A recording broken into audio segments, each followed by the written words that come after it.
Raise your hand if you're into shifter fantasy romance books. Yeah, I'm not really either.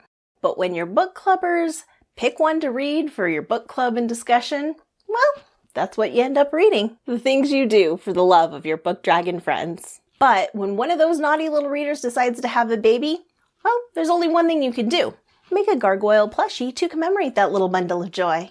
This book chat and sew is all about the Harbinger series by Jennifer L. Armentrout. Our little heroine protagonist, Trinity, is an 18-year-old that is going blind and can also see and speak with ghosts. Because of her special abilities, she lives in a compound with the wardens, who are shape-shifting gargoyles. Yep, you heard that right. Gargoyles, like the stone creatures on the corners of churches and Gothic buildings said to be the protectors of the innocents. And if your brain is thinking about the 90s cartoon gargoyles, well, you wouldn't be wrong. The books even reference that show. Oh look, I made a mistake, and there's that lighted seam ripper I told you about in my last video. Check it out.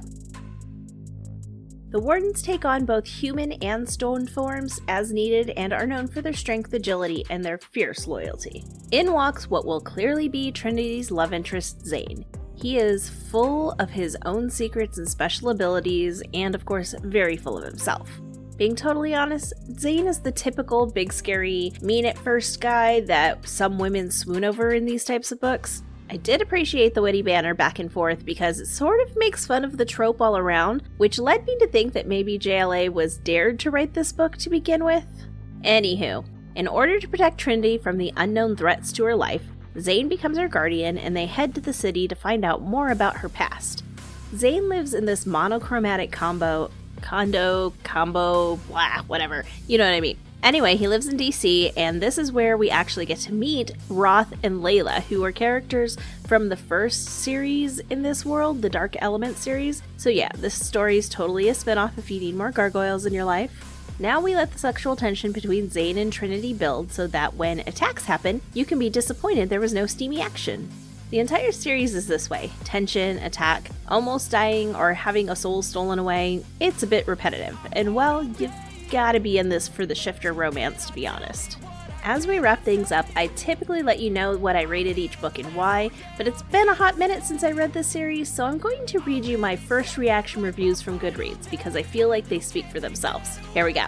Book 1, Storm and Fury. Okay, I'm not gonna lie, this book is super cheesy. It was light and enjoyable, just fun. I mean, it's gargoyles romance, so what was I expecting? This. Exactly this. See what happens when friends talk you into ridiculous things? 4 stars. Book 2, Rage and Ruin. This book was longer and cheesier than the first one. Why do these characters, who are all badass, act so freaking insecure? I didn't enjoy it as much as the first, but I'm invested now, so I'll read the last one just to get it out of my system. 3 stars. Book number 3, Grace and Glory. So, the writing for this series was not great. The story itself was okay, just not very well executed. I felt the conflict in the beginning with Zane should have held out a little longer than it did, but not the end of the world, really. The weird twist at the end, though. Yeah, it went a little too far for me, so it overall left me disappointed. 3 stars. So basically, if you enjoy slightly smutty shifter romances, give this one a try. It could definitely be worse, and I see why some people would enjoy this guilty pleasure. Ultimately, it just wasn't for me. And now our little gargoyle is done. I'm obsessed with these little wings. I made them with some Insulbright to give them a little crackly sound when played with, and that phallic tail, which was totally an accident, just cracks me up. It's hilarious. Now let's package it up and send it on its way to our newest little gargoyle, Milo. Well, Elise, thank you so much for giving us this book series to read. Not only that, but also making your own little gargoyle. Those little chicks are so cute, I can't hardly stand it.